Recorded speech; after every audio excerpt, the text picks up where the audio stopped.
मन मंदिरा गजर भक्तीचा कृपादान केले संती कल्पांती हे सरेना. एवढं कृपादान केलं काय तर आपल्या पदापर्यंत नेऊन बसवलं साधू संतांनी. जसं साधू संत आपल्यावरती उपकार करतात तसं बाप सुद्धा मुलावरती उपकार करतो महाराज. हो, बाप करी जोडी लेकुराचे ओढी आपली आपुली करवंडी वाळवणी किंवा वागवणी. बाप आहे ना बाप आपल्या सगळ्या आयुष्याची मुलाच्या सगळ्या आयुष्याची व्यवस्था करून ठेवतो. किंबहुना तुम्हाला एक गोष्ट सांगू, हे पिंडदान वगैरे जे करायचं ना, पिंडदान वगैरे धर्मराजाने सुद्धा हा सगळा विधी केलेला आहे. भगवान रामचंद्र प्रभूने सुद्धा हा सगळा विधी केलेला आहे. म्हणून ज्ञानोबा 18व्या अध्यायामध्ये वर्णन करतात. आणि सोमसूर्य ग्रहणे येऊनी करविती पर्वणे का माता पिता मरणे अंकित जो दिवस. आपली आई किंवा वडील मृत पावले असताना त्या दिवसापासूनचा जो करायचा विधी आहे तो सगळा सावडण्याचा कार्यक्रम असो, 11वा 12वा 13वा करून पुढे गोड जेवणाचा कार्यक्रम करून मासिक श्राद्ध, त्याच्यानंतर 6माही श्राद्ध, त्याच्यानंतर वर्ष श्राद्ध, ह्या सगळ्या विधी आहेत ना, ह्या सगळ्या विधी आपण केल्या पाहिजेत. पण त्याच्या अगोदर मी तुम्हाला सांगतो की बापाने आपल्यावरती किती उपकार केले. हो, बाप आहे ना बाप, कितीही बलवान असला बाप कितीही बलवान असू द्या पण स्वतःच्या मुलाच्या पुढे तो निर्बळ ठरत असतो. बघा कितीही बलवान असू द्या बाप दरी घाली पिळा बाप निर्बळसाठी बाळा. बाप निर्बळसाठी बाळा. बाप निर्बळसाठी बाळा.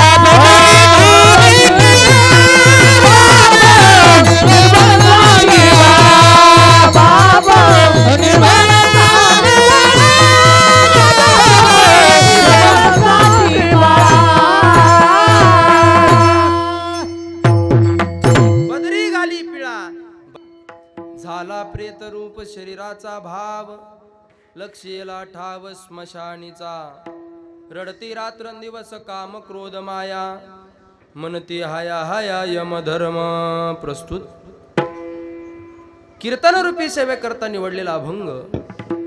कनकाई कुमार बोल्लोबा पुत्र काना प्रिय बंधू जगद्गुरु जगद्वंदनीय श्रीमंत श्री संत वैराग्य तपतीर्थ तेजोनिधी समस्त वारकऱ्यांच्या हृदयावरती आधी राज्य गाजवणारे किंबहुना हिंदवी स्वराज्याचे संस्थापक छत्रपती शिवाजी महाराजांचे आध्यात्मिक गुरु जगद्गुरु तुकोबाराय यांचा उत्कृष्ट असा 6 चरणाचा अभंग सेवेकरता निवडलेला असून या अभंगाच्या द्वारा जगद्गुरु तुकोबाराय भगवान परमात्म्याची ज्ञानोत्तर प्रेम लक्षणात्मक भक्ती करत असताना जगद्गुरु तुकोबाराय अलौकिक मरणाचा धडा या अभंगामधून देत आहेत. विठ्ठल विठ्ठल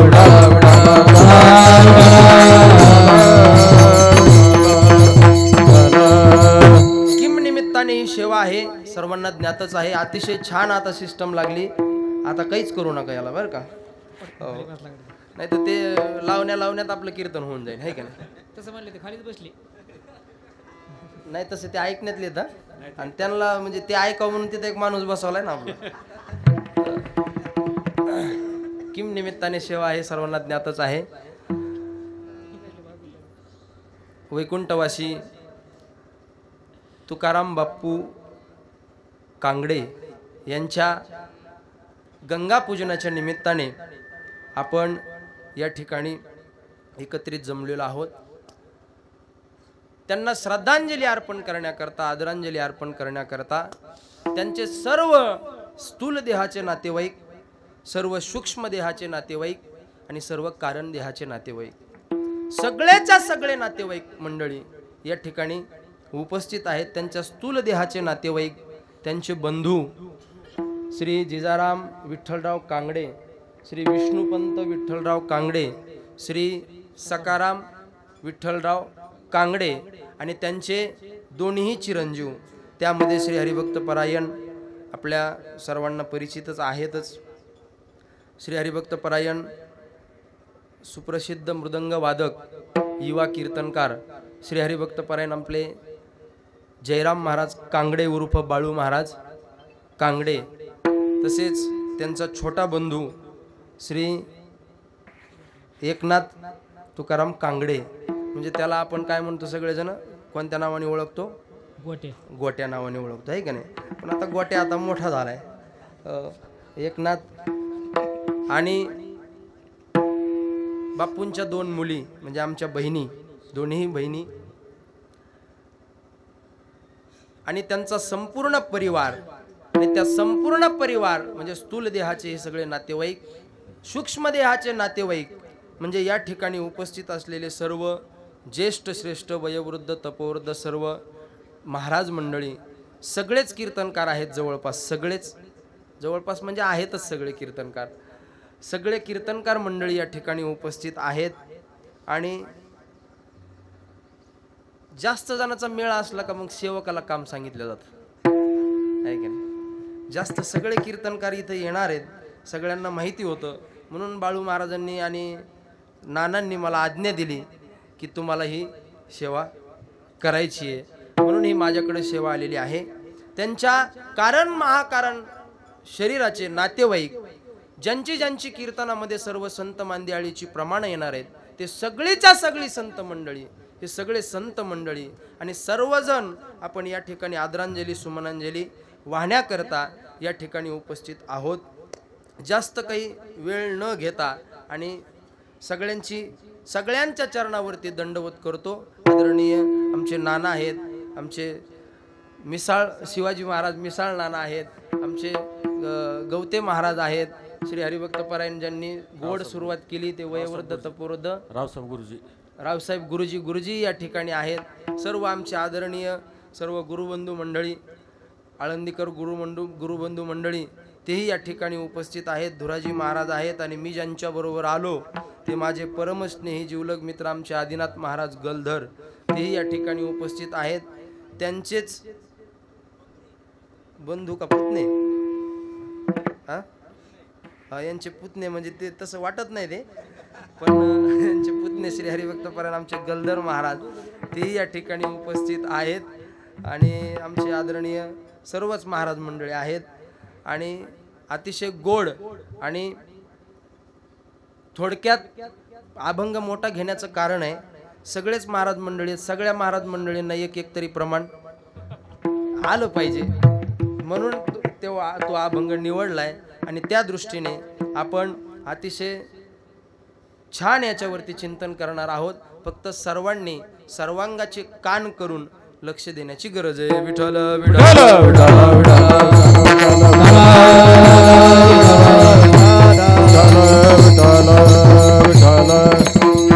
ज्यांना आदरांजली श्रद्धांजली वाहण्याकरता आपण या ठिकाणी एकत्रित आहोत ते वैकुंठवासी बापूचं आमच्या बाळू महाराजांवरती जेवढं प्रेम होतं तेवढंच प्रेम आमच्या सगळ्या गुरुबंधूवरती बापूंचं प्रेम होतं. आणि ते नेहमी म्हणायचे, अरे डांबे, मला म्हणायचे डांबे तुम्ही पोरं खूप लवकर मोठे झाले रे, मला म्हणायचे बापू. आणि सगळ्या महाराष्ट्रामध्ये तुम्ही कीर्तनाच्या माध्यमातून फिरताय याचा मला अभिमान आहे बापू म्हणायचे, नेहमी म्हणायचे बापू. आणि जेवढं बाळू महाराजांवरती प्रेम होतं तेवढंच आमच्यावरती सुद्धा बापूने प्रेम केलं. आणि त्या प्रेमास तो नाहीतरी तुम्हाला एक गोष्ट सांगू का, एखाद्याच्या मौतीला, एखाद्याच्या वर्ष श्राद्धाला, एखाद्याच्या गंगा पूजनाला, एखाद्याच्या दसक्रिया विधीला आपण जाणं म्हणजे त्या माणसावरती आपण उपकार नाहीत, आपले उपकार नाहीत, तर तिथं गेल्याच्या नंतर आपल्याला सुद्धा मरणाचा धडा शिकायचा आहे म्हणून त्याच्या करता जायचं. विठ्ठल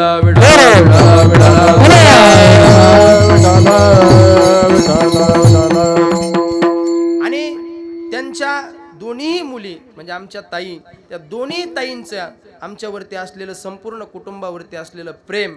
आणि महाराज आम्ही ज्या ज्या वेळेस घरी यायचो किंवा ज्या ज्या वेळेस आम्हाला बाप्पू आणि अक्का दोघंही भेटायचे ना, त्या वेळेस दोघंही विठ्ठल रुक्मिणी सारखं असं बसलेले असायचे महाराज, विठ्ठल रुक्मिणी सारखं बसलेले असायचे. पण दुर्दैव असं आहे की आता त्यातला विठ्ठल आपला गेलेला आहे आणि रुक्मिणी राहिली महाराज. दोघांची जोड फुटली. सगळ्यात जास्त जर दुःख कोणाला असेल तर त्या अक्काला आहे, सगळ्यात जास्त दुःख. कारण आम्ही नेहमी यायचो आणि आमचे नवनाथ महाराज आहेत गुरुबंधू, ते म्हणायचे पहा कसे विठ्ठल रुक्मिणी बसलेत. दोघही बसलेले असायचे आणि त्यांना आदरांजली सुमनांजली वाहण्याकरिता सर्वच्या सर्व त्यांच्या परिवारावरती प्रेम करणारी मंडळी या ठिकाणी उपस्थित आहेत. या विठ्ठल विठ्ठल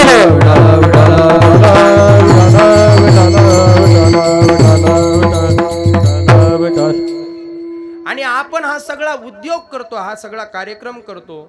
तो कार्यक्रम म्हणजे त्यांच्यावरती उपकार करण्याकरता नाही, त्यांनी आपल्यावरती केलेले उपकार आहेत त्याच्याबद्दल कृतज्ञता व्यक्त करण्याचा हा कार्यक्रम. विठ्ठल विठ्ठल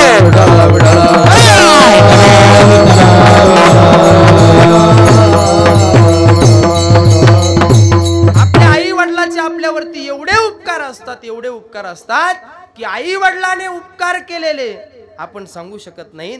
जसं साधू संत आपल्यावरती उपकार करतात, किती उपकार करतात, तर आपल्याला साधू संत एवढे उपकार करतात, एवढी कृपा करतात. माझा निरंतर जागविते, माझा निरंतर जागवी. काय द्यावे त्याचे व्हावे उत्तराई. साधू संत आम्हाला निरंतर जागवतात आणि नुसतं जागवत नाहीत तर आपल्या पदापर्यंत नेऊन कृपा कटाक्ष नाळिले, कृपा कटाक्ष नाळिले, कृपा कटाक्षे नाळिले, कृपा कटाक्षे नाळिले. आपुल्या पदी बैसविले, आपुल्या पदी बैसविले, आपुले पदी बैसविले, आपुले पदी बैसविले. बाप रखुमा देवी वरू विठ्ठले, बाप रखुमा देवी वरू विठ्ठले, बाप रखुमा देवरो विठ्ठले, बाप रखुमा देवर विठ्ठले. भक्ता दिदले वरदान, भक्ता दिदले वरदाना, भक्ता दिदले वरदान, भक्ता दिदले वरदाना. कृपा कटाक्ष नाळिले, कृपा कटाक्ष नाळिले, कृपा कटाक्ष नाळिले. कृपा कटाक्षे नाळिले, कृपा कटाक्षे नाळिले, कृपा कटाक्षे नाळिले, नाळिले. आपल्या पदापर्यंत नेऊन बसवतात. एवढे पादान केले संती कल्पांती कल्पांती सरेणा, कल्पांती सरेणा. कल्पांती केले कल्पांती सरेणा, कल्पांती सरेणा, कल्पांती सरेणा. कृपादान केले संधी कल्पांती सरेणा, कल्पांती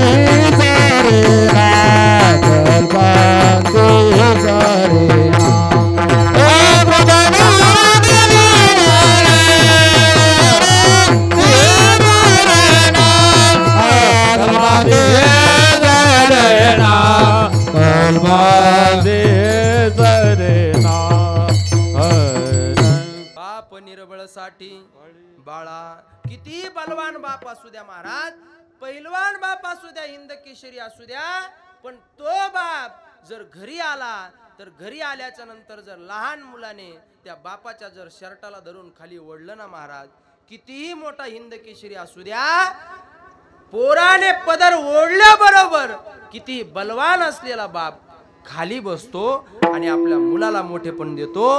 माझा मुलगा जिंकला पाहिजे, मी हरलो तरी चालेल, म्हणून पुत्राच्या विजय पिता सुखावत जाय. पुत्राचा जर विजय होत असेल तर या जगाच्या पाठीवरती आपल्या करता हरण्याकरता आपण जिंकावं म्हणून हरण्याची ज्याची तयारी असते त्याला म्हणायचं बाप. विठ्ठला विठ्ठला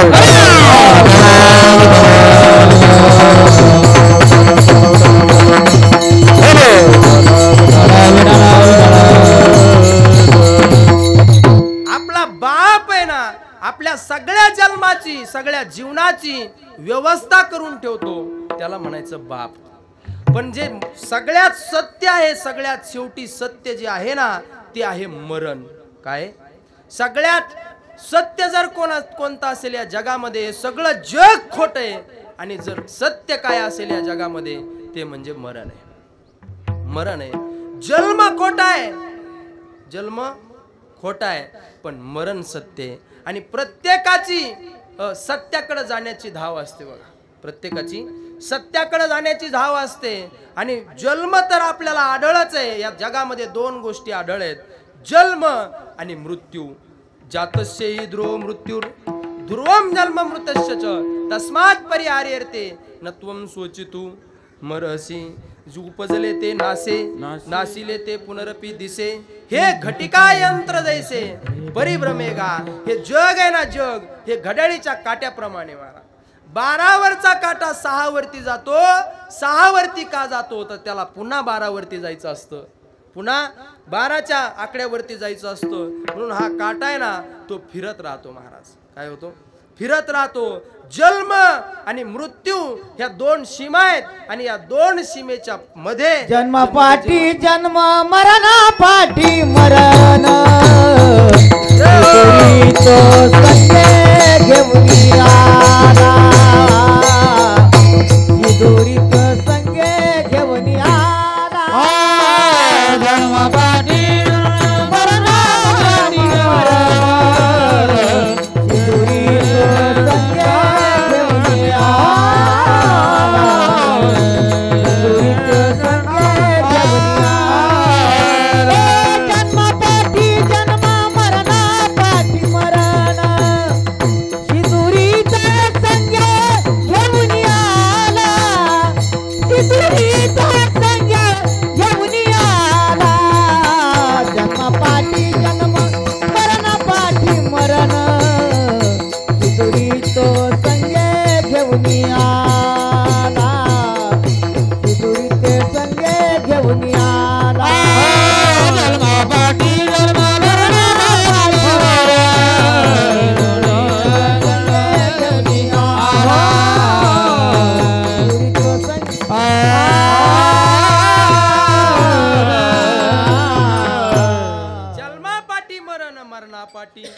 जन्म हे सगळं जे राहट गाडग आहे ना हे चालतच राहणार आहे. किंबहुना मी तर असं म्हणेल, ज्या वेळेस माणूस आईच्या गर्भामध्ये येतो त्याच वेळेस तो जो मृत्यू आहे ना, मृत्यू तो आपल्याला शोधित येत असतो.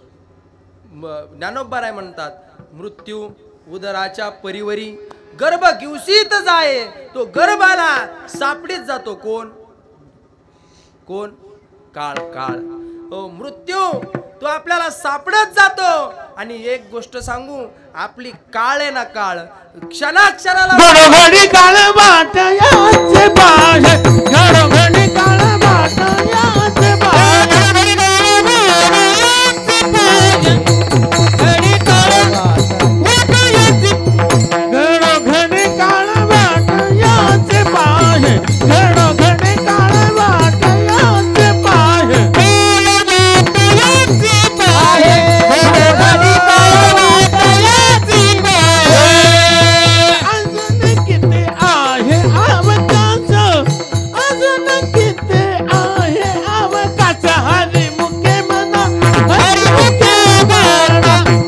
घडी काळ वाट याची पाहे अजून किती आहे अवकाश. तो वाट पाहतोय की आणखी किती अवकाश आहे. म्हणून एक गोष्ट सांगू, कारण हा या जगाला मृत्यू लोक म्हणतात. काय म्हणतात? मृत्यू लोक म्हणतात. इथं प्रत्येकाला जो आलाय त्याला ज्याचा जन्म आहे त्याचा मृत्यू निश्चित आहे. ज्या औषधाला मॅन्युफॅक्चरिंग डेट असते ना त्याला एक्सपायरी डेट सुद्धा तेव्हाच ठरलेली असते. एक्सपायरी डेट सुद्धा तेव्हाच ठरलेली असते. म्हणून जो जन्माला आलेला आहे त्याचा बोंबल बाजा वाजणारच आहे. ज्याचा डोली बाजा वाजला त्याचा बोंबल बाजा वाजणारच आहे. जो खाटेवरती जन्माला आला तो ताटेवरती जाणारच आहे. हे सगळं तुमच्या पाठच आहे की नाही? जो आलेला आहे तो जाणार आहे हे निश्चित. मी तर असं म्हणेल, या पृथ्वी तलावरती आपण माणसाने जन्म घेतला त्याला जावं लागतं, याच्यात विशेष नाहीये. पण देवाने जरी जन्म घेतला तरी अवतार घेतला तरी त्याला रती पामर जीवकी रती पामर जीवकी रती पामर जीवकी रती पामर जीवकी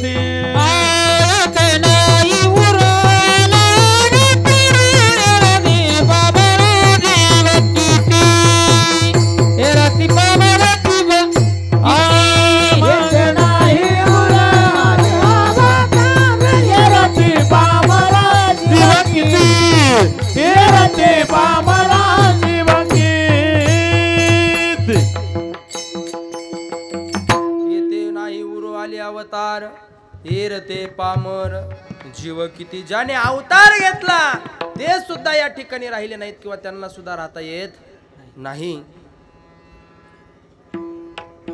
त्यांना सुद्धा राहता येत नाही.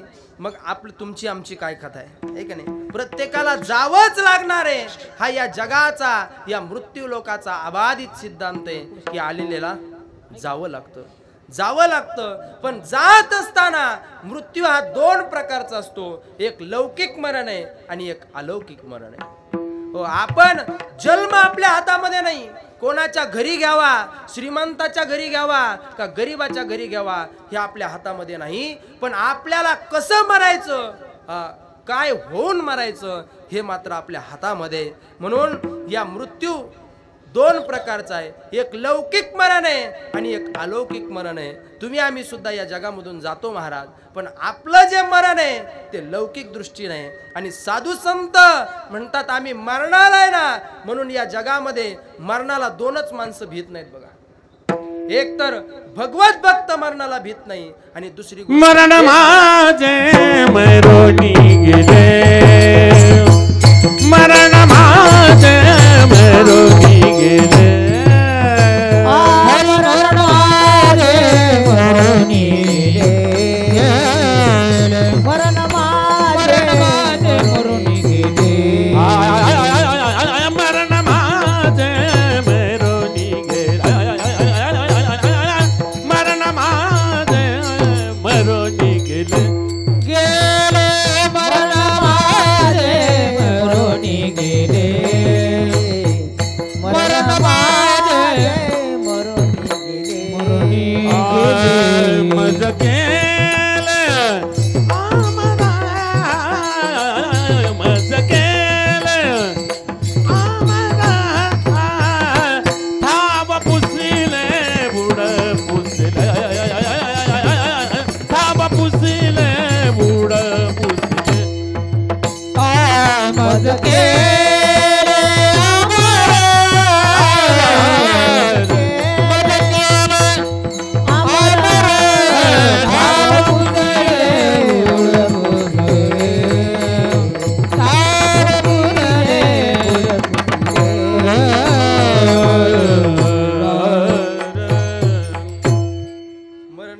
मरून गेले, मज केले अमर, मरण आमचं मरून गेलेलं आहे. म्हणून या जगामध्ये दोन माणसं मरणाला भीत नाहीत. एक जे हरिभक्त आहेत, भगवंताचे भक्त आहेत, ते देवाला भीत नाहीत. आणि दुसरं जो देशभक्त आहे तो आपल्या मरणाला भीत नाही. आता आपल्या मरणा आपल्या मरणाला भीत नाही.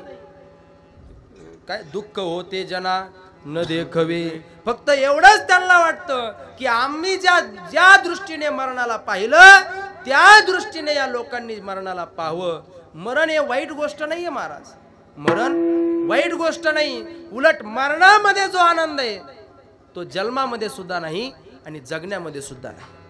हो, मरणारे माणसं आहेत ना ते शांत असतात, त्यांना काही कोणाचं घेणं देणं नसतं. आता जाऊ द्या, विनोद करण्याची वेळ नाही किंवा इथं तसे माणसंही नाहीत, सगळे सुज्ञ मंडळी आहेत. पण मी सांगतो जे मरण आहे ना, आपणही मरतो आणि साधू संत सुद्धा मरतात. पण साधू संतांनी आपलं जीवन जसं अलौकिक पद्धतीने जगलं तसं आपल्या मरणाला सुद्धा अलौकिक पद्धतीने जिंकलं महाराज. मरणाला सुद्धा अलौकिक पद्धतीने आपलं मरण सादर केलं आणि त्या मरणाचा आलेला अनुभव जगद्गुरु तुकोबाराय अभंगामध्ये सांगतायत. या संपूर्ण अभंग आहे ना हा अलौकिक मरणाचा अभंग आहे. तुम्हाला एक छोटासा दृष्टांत सांगतो की अलौकिक मरण कशाला म्हणतात. जगद्गुरु तुकोबाराय वयाच्या 5व्या वर्षी जगद्गुरु तुकोबाराय घरामध्ये राहत असताना कनकाई माता जगद्गुरु तुकोबारायांनी घरामध्ये फिरत असताना जगद्गुरु तुकोबारायांकडून दूध सांडलं. काय सांडलं? दूध सांडलं. आणि दूध सांडल्याच्या नंतर आई जसं आपल्या मुलाला बोलत असते ना, नेहमी जसं घरामध्ये आपल्या आई जसं मुलाला, लहान मुलाला बोलत असते, रागवत असते, त्या पद्धतीने कनकाई माता तुकोबारायला म्हणतात, अरे तुक्या हे काय केलंस? अरे असलं लेकरू होण्यापेक्षा तू मेलेला बरा. काय म्हटली आई? तू मेलेला बरा. आणि म्हणून मी तुला सांगते, तू दूध सांडला ना, चल जा म्हणे तू, आता मी तुला जेवायला देणार, दिवसभर मी तुला जेवायला देणार नाही. आणि तसंच तुकोबारायला गाई सांभाळण्याकरता कनकाई मातेने पाठवलं. महाराज लहान वय होतं, 5 वर्षाचं तुकोबारायांचं. आणि तुकोबाराय गाई घेऊन आपल्या मित्रांच्या बरोबर गाई वळण्याकरता गेले. आणि गेल्यानंतर दुपार झाली. आणि दुपार झाल्याच्या नंतर सगळे मुलं जेवायला बसले. गाई इंद्रायणीच्या डोहाच्या जवळ सावलीला झाडाखाली बसल्या.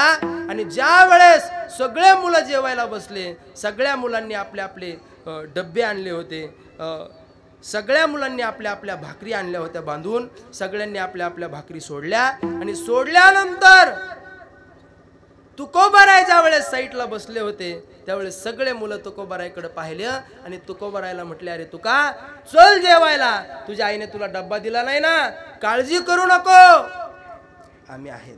म्हणून माणसाच्या जीवनामध्ये माणसाला मित्र असावेत. बघा काय असावेत? मित्र असावेत. आणि नुसता मित्र नाही तर काही नाही, मित्र केला महाबळी आणि कामाने अंतकाळी आपल्या संकटाच्या वेळेला कामाला येणारा जो असतो ना तोच खरा आपला मित्र असतो. तुकोबारायला सगळ्या त्यांच्या मित्रांनी सांगितलं की तुकोबाराय या जेवायला, तुमच्या आईने तुम्हाला जेवायला दिलं नाही म्हणून काय झालं? पण तुकोबाराय होते महाराज ते.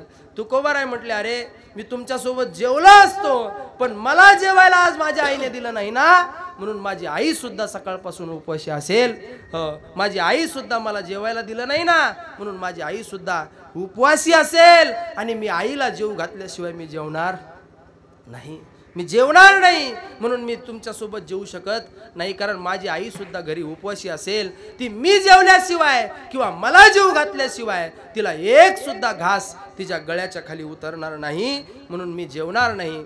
तुकोबाराय जेवले नाहीत महाराज. आणि जेवण झाल्याच्या नंतर गाई सगळ्या सावलीला बसलेल्या होत्या, सगळे मुलं खेळायला लागले. पूर्वीच्या काळामध्ये नदीच्या काठी वाळवंटामध्ये पुरापुरीचा खेळ खेळायचे, लहान लहान मुलं पुरापुरीचा खेळ खेळायचे. तुकोबारायच्या सोबत सगळेच्या सगळे मित्र पुरापुरीचा खेळ खेळू लागले. सगळ्याच्या सगळं शरीर पुरायचं आणि फक्त मुंडकं वरती ठेवायचं. हो. आणि मग तुकोबारायवरती राज आला. आणि राज आल्याच्या नंतर ज्या वेळेस तुकोबारायला त्या इंद्रायणीच्या वाळवंटामध्ये, त्या वाळूमध्ये, मृतिकेमध्ये जसं त्यांना पुरलं आणि पुरल्यानंतर फक्त मुंडकं उघडं ठेवलं. आणि तेवढ्या वेळामध्ये वरच्या साईडला पाऊस झालेला होता म्हणून तिकडून अचानक पूर आला. अचानक इंद्रायणीला पूर आला. आणि पूर आल्याच्या नंतर सगळेच्या सगळे पोरं त्या वाळवंटामधून बाहेर पळून आले. तुकोबाराय पुरलेले होते तसेच राहिले. आणि तसे राहिल्याच्या नंतर पूर आला. पूर आल्यानंतर भरपूर पाणी आलं आणि पाणी तुकोबाराय त्या इंद्रायणीच्या डोहामध्ये बुडून गेले. तुकोबाराय इंद्रायणीच्या डोहामध्ये बुडून गेले. आणि बुडून गेल्याच्या नंतर सगळे पोरं पळून आले. आणि पळून आल्यानंतर घरी 5 वाजले, 6 वाजले, 7 वाजले, 8 वाजले. तुकोबारायची आई कनकाई माता वाट पाहते, आता येईल, मग येईल, नंतर येईल. सगळे आले, गाई सुद्धा घरी आल्या, पण तुकोबाराय काही घरी आले नाही. सगळ्या गावामध्ये फिरून आईने तुकोबारायला पाहिलं आणि पाहिल्यानंतर कुठेच तुकोबाराय दिसत नाहीत. म्हणून तुकोबारायांच्या बरोबर सगळ्यात जास्त त्यांचे जे मित्र असतात त्यांच्या मित्राला आई बाप चौकशी करीत असतात की आमचा बाळू पाहिला का रे?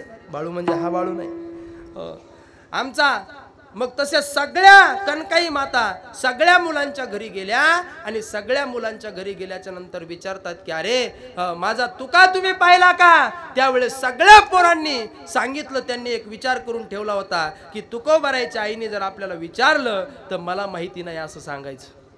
कारण कुठं गेले म्हणून सांगावं, कारण आम्हीच पुरलेले तुकोबारायला. म्हणून तुकोबारायांच्या मित्रांनी सांगितलं की आम्ही तुकोबारायला माहिती नाही. दुपारपर्यंत आम्ही सोबत होतो, दुपारून तो कुठं गेला आम्हाला माहिती नाही.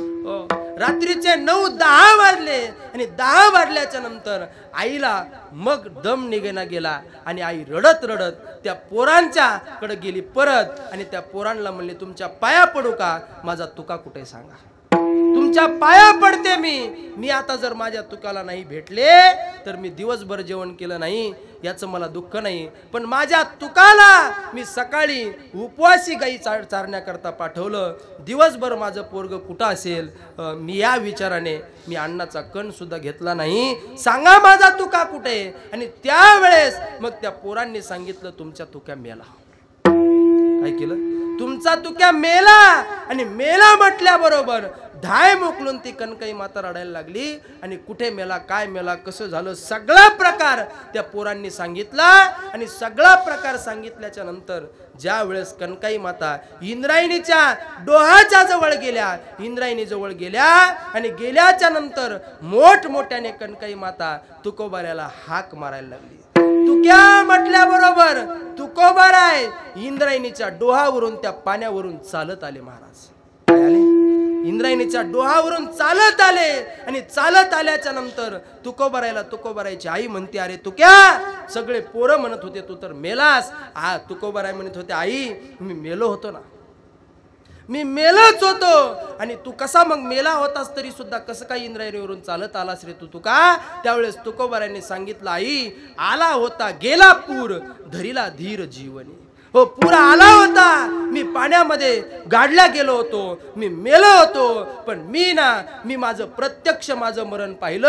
आणि तो काळ कसा या जीवाला नाचवतोय हे मी कौतुक पाहतो. आपुले मरण पाहिले म्या डोळा, आपुले मरण पाहिले म्या डोळा, आपुले मरण पाहिले म्या डोळा, आपुले मरण पाहिले म्या डोळा.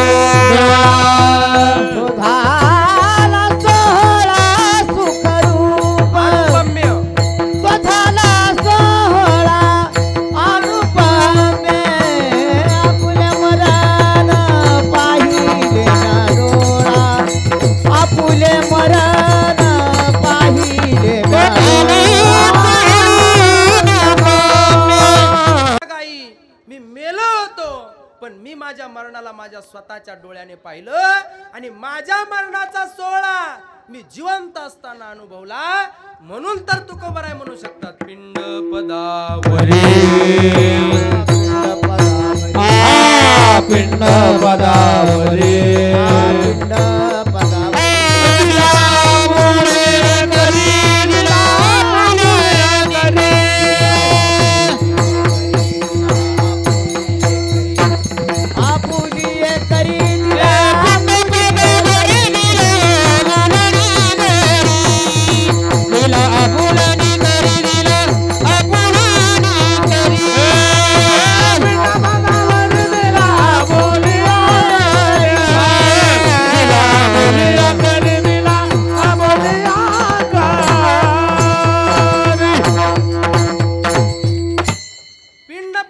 म्हणून तर म्हणू शकतात. मग तुकोबारायला म्हणायला लागले की आई मी ज्या वेळेस त्या इंद्रायणीच्या डोहामध्ये बुडालो त्यावेळेस मी पाहिलं की या सगळ्या जगाला ना तो काळ नाचवितो. कौतुक डोळा पाहिले सकळ नाचवितो काळ जीवासितो.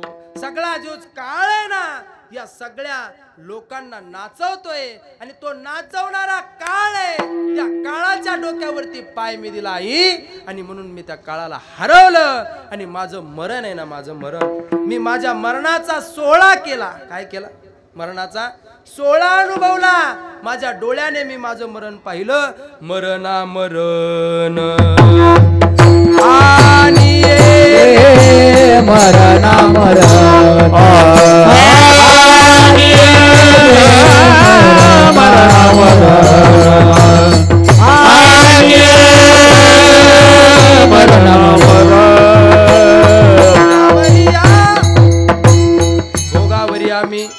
छातीला पाषाण मरणा मरण आणि येले. हे सगळे जे जगाचे भोग आहेत ना, या सगळ्या जगाच्या भोगावरती आम्ही पाषाण घातला म्हणजे दगड ठेवला आणि तो दगड ठेवून आम्ही आमच्या मरणाचा अनुभव घेतला. जिवंत असताना आम्ही आमच्या मरणाचा अनुभव घेतला. मरणाचा अनुभव घेतला याचा अर्थ असा आहे की आमचं जे शरीर आहे हे आम्हाला माहिती आहे की हे शरीर आहे ना, या शरीराची हो जमाती भावानाना शरीराचे हो जमाती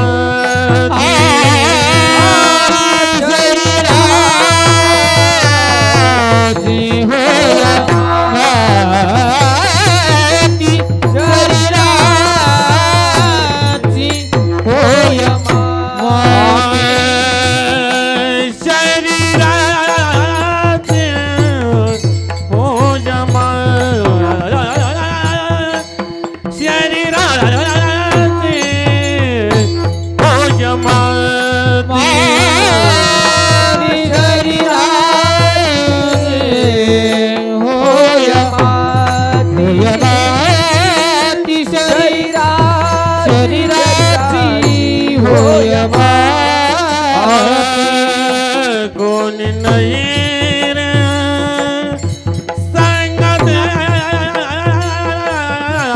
कोणी नाही रे सांगत शरीराचे होय शरीराचे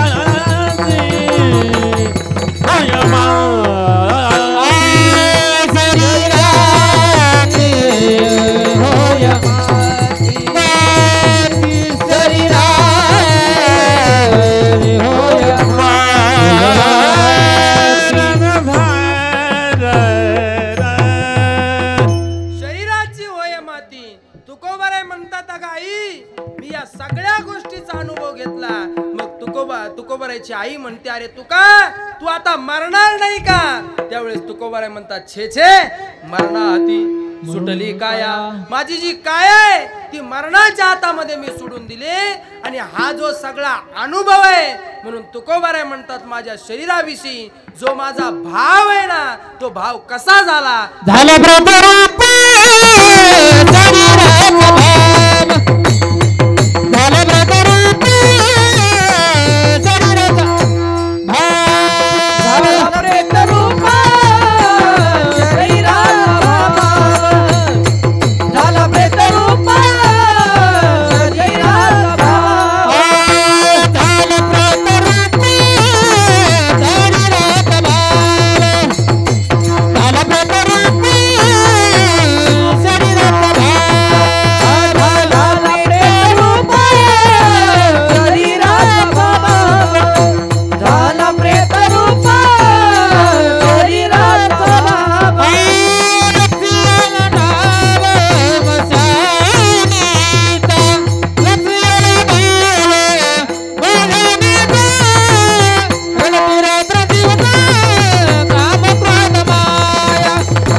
मन मंदिरा गजर भक्तीचा.